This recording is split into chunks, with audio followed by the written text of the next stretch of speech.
Hey my lovelies paratha, आज कैसे हैं आप लोग। आई होप आप सभी अच्छे होंगे, स्वस्थ होंगे, मिस्टर लाइन को एंजॉय कर रहे होंगे। तो जो कोई भी मेरे चैनल पर न्यू आ रहे हो, प्लीज़ मेरे चैनल को लाइक शेयर सब्सक्राइब करना मत भूलिएगा। और अगर आप लोगों को मेरे स्टोरी लाइन उसके प्लॉट्स पसंद आते हैं तो प्लीज़ मुझे कमेंट्स करके अप्रिशिएट करना भी मत भूलिएगा। मेरी स्टोरी आप लोगों को जैसी भी लगे प्लीज़ मुझे ज़रूर से ज़रूर बताइएगा। तो चलिए सिचुएशन सी वाला लव में हम आगे बढ़ते हैं। लास्ट पार्ट पे हम लोगों ने देखा था कि किस तरह से मिंग याओ, जो कि मिस आनियन आनियन की विंग ने सारा डाटा एनालिसिस का फाइल को रिकवर करके ठीक ठाक कर दिया हुआ था और वो मिंग को सौंप के गया था। मिंग भी गुस्से में मॉकिंग टोन में उसे मॉक करते हुए, हालांकि वो विंग की ही बातें कर रहा था, लेकिन वांगजी और सीचेन दोनों को लग रहा था कि वो मिस आनियन की बातें कर रहा है। तो उसी के लिए रिगार्डेड बात करते हुए, उन दोनों को मॉक करते हुए वो फाइल वांगजी के हैंड में हैंड ओवर करते हुए वहां से चला जाता है। बाद में सी चैन जब वांगजी से कहते हैं कि तुम्हें आखिर क्यों फर्क पड़ रहा है कि मिस आनियन कहाँ है, तब जाकर के भाई साहब वांगजी को रियलाइज हुआ था, यस, उसे फर्क पड़ रहा है क्योंकि उसने मिस जूलिया को डरा दिया। ऊपर से मिस्टर कृष्णा मलिक और मिस्टर बर्मन उन दोनों के ऊपर भी गुस्सा किया, बाकी असिस्टेंट और एम्प्लॉय के ऊपर भी गुस्सा किया। और अभी जब उसे एक क्लाइंट मीटिंग के लिए जाना था, उसके लिए भी वो बहुत ज़्यादा रस कर रहा होता है। अब जाकर के उसे रियलाइज हो रहा था कि क्या वो पैनिक कर रहा है रियली। सीजन जब देखता है कि वांगजी अपने ही थॉट में डूबता जा रहा है, तो सीजन दोबारा से कहते हैं, वाह वाह, क्या हुआ है, हाँ, क्या तुम मिस आनियम को मिस कर रहे हो। वांगजी का मन कर रहा था कि वो अपने बालों को नोच ले और नोचते हुए बस कहीं जाके बैठ जाए। फ्रस्ट्रेशन के लेवल ऊपर होते हुए देखकर वांगजी सोफे पे जाके बैठ जाता है और अपने हाथों दोनों हैंड को अपने दोनों बालों में फंसाते हुए बैठ जाता और कहता है, आई डोंट नो गगा, आई डोंट नो, मैं नहीं जानता कि मैं किसे मिस कर रहा हूँ, उस रैंडम पर्सन को, या फिर कल रात को जिसके साथ मेरी डेट अरेंज हुई थी उसकी, या फिर मिस आनियम को, मुझे नहीं पता।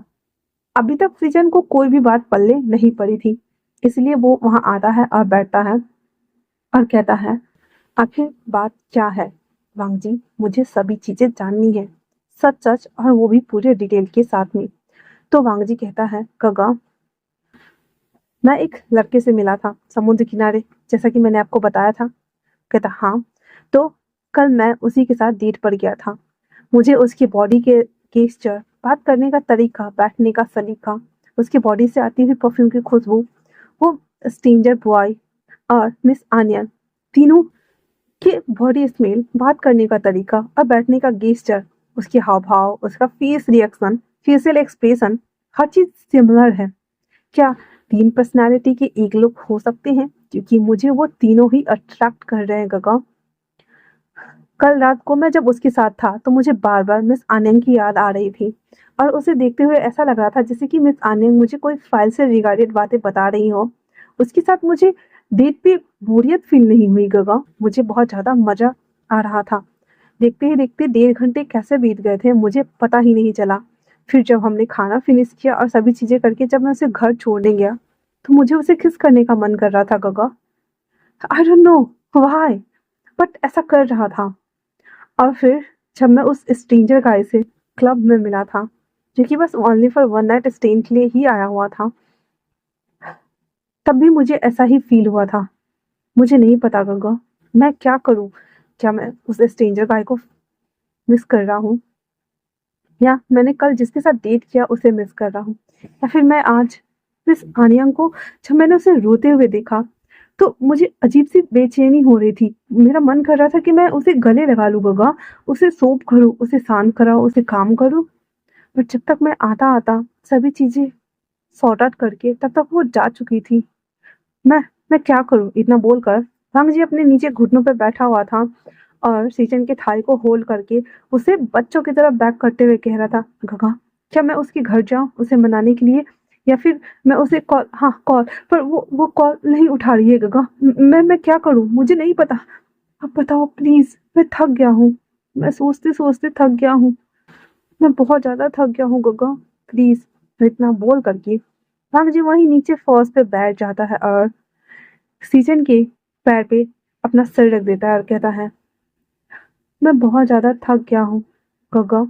सीजन भी अपने भाई के बालों में हाथ फिराते हुए कहता है, तुम्हें कौन पसंद है वांग जी, कल वाला लड़का, मिस आनिया, या फिर वो स्ट्रेंजर गाय? हांग जी कहता है, मैं नहीं जानता गगा कि मुझे उन तीनों में से कौन ज्यादा अट्रैक्ट कर रहा है, पर अभी जब मिस आनिया नहीं है तो मुझे खाली खाली जैसा लग रहा है। पर मैं मिस आनिया को उस वे में, उस नजर के साथ नहीं देखता हूँ जैसे कि। तो सीजन बीच में ही अपनी बात रखते हुए कहते हैं, जैसे कि तुम कल वाले लड़के से मिले या फिर उस स्ट्रेंजर के साथ तुमने वन नाइट स्पेंड किया। हांग जी कहता है, यस गगा, प्रॉपर तरीके से देखा जाए तो मैं लड़की और लड़कों दोनों को पसंद करता हूँ, पर ज्यादा अट्रैक्शन मुझे उससे, उस स्ट्रेंजर। और इतना बोलकर वो चुप हो जाता है। सीजन कहता है, एग्जैक्टली, ऐसा कभी कभी होता है वांग जी कि जब हम बहुत ज़्यादा टेंस होते हैं और जो चीज़ हमें अपनी मन मुताबिक मिलती है ना, तो हमें बहुत ज़्यादा रिलीफ और अच्छा फील होता है। बट तुम शायद भूल गए हो कि तुम कौन हो। तुम इस तरह से टूट नहीं सकते, कमजोर नहीं पड़ सकते। हाँ, और वैसे भी वो एक वन नाइट स्पेन ही तो था। 104 ऑलरेडी जा चुकी है, ये 105 भी तो हो सकता है ना। वांग जी थोड़ा अजीब हो रहा था उसे, अच्छा भी नहीं लग रहा था उसे, बिल्कुल भी नहीं, पर उसे गुस्सा भी नहीं आ रहा था, ऐसा कह सकते हैं। पर उसकी बेचैनी बढ़ती जा रही थी। अतुल कहता है, बस एक random one night spend, only for hookups.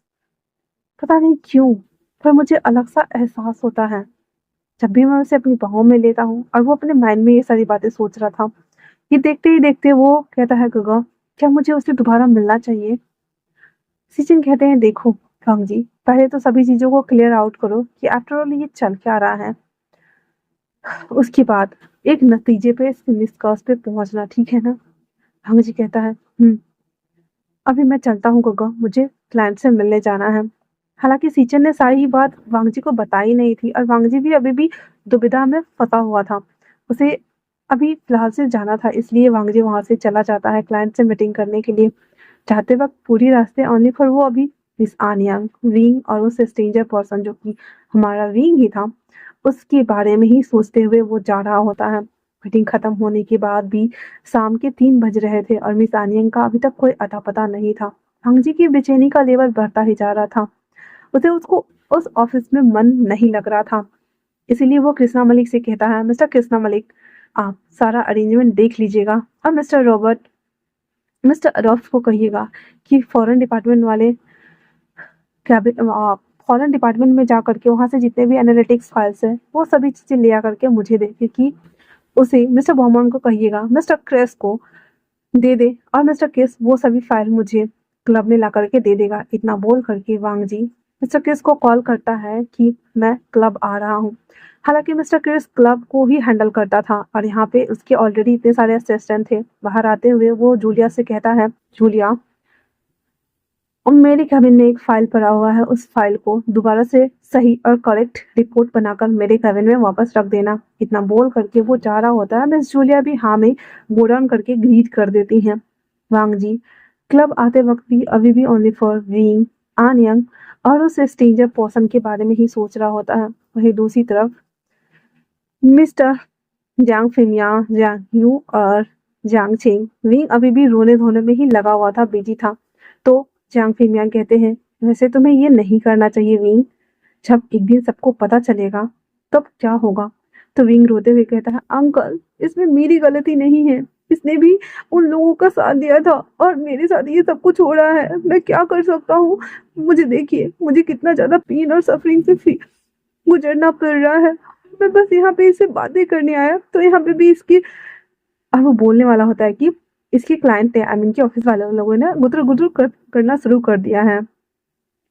तो जंग फिमिया कहता है, ठीक है ठीक है ठीक है, बट मैंने तुम्हें 1 महीने का ही टाइम दिया है, इससे ज्यादा कुछ नहीं।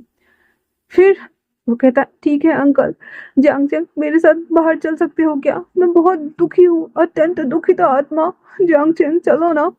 तो जंग यू कहती है, ठीक है, तुम इसके साथ जा सकते हो, पर पहले अपना गेटअप तो चेंज करो। जंग छिंग, अपने कुछ कपड़े इसे दे दो। मिंग कहता है, thank you aunty, thank you so much. और इतना बोल करके वो उसके गले लग जाता है बेचारा। उसके जो आईलैशेस पे जो आईलाइनर का लगा हुआ था वो जांगियों के कपड़े में लग जाता है। तो कहता, आंटी, इसे आप लॉन्ड्री में वॉश करा लेना, मेरे आईलैशेस की वजह से आपके गंदे हो गए कपड़े। तो जांगियो कहती, कोई बात नहीं बेटा, तुम ठीक हो जाओ, वही काफ़ी है हमारे लिए। हाँ, वैसे तो मेरा मन कर रहा है कि मैं तुम्हारी मॉम को बता दूँ।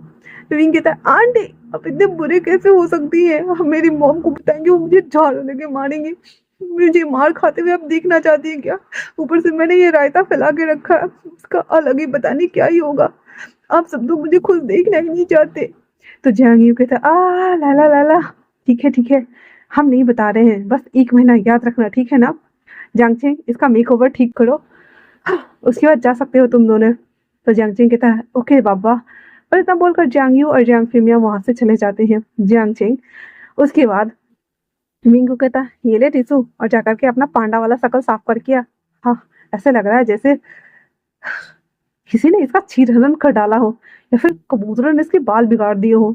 तो विंग कहता है, अजय तुम मेरे साथ ऐसा कैसे कर सकते हो? तुम बहुत बुरे हो। इतना बोल करके उसके हाथ से टिश्यू लेता है और कपड़े लेकर के वो चला जाता है चेंज करने के लिए। चेंज करके जब वो आता है तभी ठीक ठाक हालत में था, पर रोने की वजह से उसके नाक लाल हो चुके थे और रोते रोते वो बहुत ज्यादा बदहाल हो गया था। उसके बाद कहता, मेरे साथ क्लब चलो ना। वो कहता, अभी दिन में? तो कहता, मैं जाना चाहता हूँ, चलो मेरे साथ। और जो कि वो वहां से निकलता है, क्लब जाने का 2 घंटे का रास्ता था, तो मतलब 5:30 के आसपास वो लोग क्लब में पहुंचते हैं, जहाँ पे ऑलरेडी वांगजी पहले से ही जा चुका था। हालांकि दिन में क्लब या रात में भी क्लब, जो कोई भी क्लब होता है, तो वहाँ पे डिम लाइट्स होती हैं, मतलब लाइटें बहुत सारी होती है लेकिन डिम लाइट्स होती हैं वहाँ पे फीस। और ऊपर से येलो और ब्लूइश लाइट जो होती है, इस वजह से फेस ना एग्जैक्टली चेक नहीं होता है। अविंग जहाँ जहाँ बैठा हुआ रहता था, वहां से वांगजी का एंगल ऐसा बनता था कि उसका एक ही फ्रंट फेस दिखता था या फिर बैक दिखता था, उसका पूरा फ्रंट फेस उसने अभी तक नहीं देखा हुआ था। तो विंग ना जंगजंग की तरफ बैठ करके और ड्रिंक ऑर्डर करता है। उसके बाद वो दोनों ड्रिंक ले लेते हैं और विंग ना अभी भी रोतरू बच्चा बन के बोलता है, लगता है मैं ना गलत गलत धरती से यहाँ आ गया। मुझे ना ऐसा कभी कभी लगता है कि मैं ना एलियन था और मैं यहाँ क्यों आ गया। और वो जो जिसने शॉर्ट ऑर्डर किया हुआ था, तो सारा का सारा गटक जाता है और दोबारा ऑर्डर करता है। फिर कहता है, जियांग चे बोलो ना, क्या मैं किसी और ग्रह से आया हूँ? क्या मैं एलियन हूँ? मुझे लड़का और लड़की दोनों बना दिया तुम लोगों ने, और अब मेरे साथ ये सब क्या हो रहा है? मैं थोड़ी देर पहले पांडा लग रहा था और अभी मैं क्या लग रहा हूँ? जियांगचिंग अपना सर पकड़ के बैठ गया था और कहता है, तुमने एक शॉट ही लिया है, क्या तुम्हें चढ़ गई है? हाँ। विंग कहता है, मैं बहुत दुखी हूँ, वो ऐसा कैसे कर सकता है? मेरे मेरे होते हुए वो अपने फियांसे के साथ शादी कैसे कर सकता है? बताओ ना मुझे। कल मैं डेट पे गया था, हम हम दोनों ने इतनी सारी बातें की, मैंने उसे बताया कि मैंने उसकी जान बचाई, पर उसे देखो ना, वो उसने उसने मुझे उसने उसने मुझसे मेरे बारे में सोचा भी नहीं और मुझे छोड़ दिया, और अपनी फियांसे के कमर में हाथ डालकर पिक्चर क्लिक करा रहा था। मुझे बहुत गुस्सा आ रहा था जांगचेंग। और ऐसे रोते रोते ना जांगचेंग को वो बता रहा होता है, और कहता है, तुम्हारे पास हैंकी है? तो जांगचेंग कहता, हाँ है ना। जांगचेंग निकाल कर देता और बेचारा विंग पूरा नाक उसमें साफ कर देता और कहता है, थैंक यू जांगचेंग। और उसके बाद हैंकी बढ़ाता है तो कहता है, इसे डस्टबिन में डाल दो, अब मेरे इसका कोई यूज नहीं है। विंग कहता है, आई एम सॉरी ब्रो, पर मैं अत्यंत दुखित हूँ आत्मा। तो वो कहता है, मैं समझ रहा हूँ। फिर वो दूसरा जो ऑर्डर किया हुआ था वो पी लेता और कहता है, मैं ना वॉशरूम से होके आता हूँ। और वो बोलते हुए जा रहा था, मैं बहुत दुखी आत्मा हूँ, पता नहीं क्यों मेरे साथ ही ये सब होता है, मुझे समझ नहीं आता उसने मेरे साथ ऐसा क्यों किया। हाँ, उसने मुझे चीट किया, उसने मुझे धोखा दिया। Lanwang ji you cheater, Lanwang ji you rascal, Lanwang ji you idiot, Lanwang ji you duffer, Lanwang ji you तुम मेरे नोबिता हो ही नहीं सकते। मैंने तुम्हें इतना अच्छा निकनेम दिया नोबिता, और तुम तो नोबिता हो ही नहीं। मैं तुम्हारी सुजुका कैसे बनूंगी? मुझे मुझे वो चुड़ैल तुम्हारे साथ अच्छी नहीं लगती, मैंने बोला था ना, फिर तुमने सुना क्यों नहीं? और बेचारा सुसु करते हुए सारा बात बोल रहा होता है। तभी वांगजी भी उसके आविन वॉशरूम में आया था। वो विंग को ना पीछे से देख लिया था। वो जब तक नीचे आता विंग के पास, तब तक विंग उठकर वॉशरूम चला गया था, तो उसको ढूंढते ढूंढते ना वो वॉशरूम आ गया। विंग बेचारा अपना जिप लगा करके जैसे ही पलटने वाला होता है, फ्लश करके तैसे ही वांग जी उसे वापस से धक्का मारता है अंदर ही और उस डोर को बंद करता है। भाई साहब, विंग और वांग जी जब दोनों एक दूसरे को देखते हैं, दोनों शॉक। वांग जी कहता है विंग, और विंग कहता है सर आप। और 1 मिनट तक दोनों एक दूसरे की आंखों में इंटेंस लुक के साथ में, इंटेंस जो होता है ना, एक पैशनेट के साथ में एक दूसरे को देखने में खोए हुए थे। वांग जी, जिसके दिलो दिमाग में चल रहा था, कल मैं इसे डेट करने के लिए गया था, पर आज ये इस क्लब में, फिर मुझे ये इतना जाना पहचाना फैमिलियर क्यों लग रहा है, जैसे कि वो स्ट्रेंजर गाय। ये सब क्या हो रहा है? विंग अपने मन में रोते हुए कहता है ये क्या हो रहा है। मैं नोबिता से बचते हुए ऑफिस से बाहर निकल के आ गया और ये नोबिता दोबारा से मेरे सामने है। मम्मी, मुझे नहीं देखना इस नोबिता को। यू हार्टलेस पर्सन, तुमने मेरे बारे में सोचा ही नहीं। और वो ऐसे क्राइंग कर रहा था। वांग जी उसके हैंड को सीधे पकड़ता है और हर वॉशरूम के बाहर एक रहता है ना, ऐसे डार्क सीक्रेट रूम या चेंजिंग रूम टाइप से, जहाँ पे तुम जाके कपड़े, मतलब डार्क रूम नहीं रहता, वो लाइट रहती है, तो उस रूम में ले जाता है और उस रूम के लाइट्स को ऑफ कर देता है और फिर विंग को अपनी बाहों में भरता है। भाई साहब, जब वांग जी उसे अपनी बाहों में लेता है, विंग तो पूरा सुन्न पड़ चुका था। उसे तो बिल्कुल भी समझ नहीं आ रहा था कि आफ्टर ऑल वांग जी कर क्या रहा है, वो क्या प्रूव करना चाहता है और क्या खुद को वो सेटिस्फाइड करना चाहता है। उसे कुछ समझ में नहीं आ रहा था।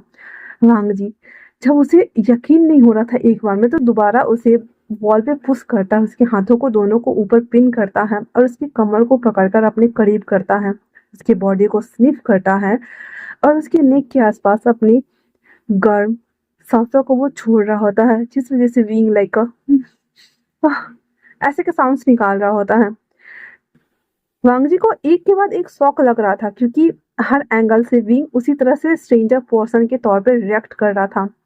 वांग जी उसके हैंड को छोड़ता है और उसे सीधे बैक से पलट देता है, जिस वजह से विंग दोनों हैंड उसके वॉल पे जाके टिक गए हुए थे। वांग जी उसकी बॉडी को आगे की तरफ से अपनी चेस्ट से चिपकाता है और उसके थाई के ऊपर हाथ चलाना स्टार्ट करता है और विंग लाइक ये क्या कर रहे हैं सर आप। वांग जी कहता है क्या तुम वही स्ट्रेंजर पर्सन हो? विंग कहता है कौन है stranger person sir, I don't know. Wang ji कहता है मैंने कहा क्या तुम वही स्ट्रेंजर बॉय हो, नट स्टेन वाले। भाई साहब, अब जा करके विंग के दिमाग की घंटी जली थी, भयंकर वाली जली थी। और वो कहता है सर आप क्लब की ऑनर ऑनर है। वांग जी उसे छोड़ देता है और लाइट्स को ऑन करता है। वांग जी और विंग दोनों फ्रेजाइल खड़े थे, थोड़ी दूरी में थे वो दोनों, हाफ हैंड बोल सकते हो इतनी दूरी में।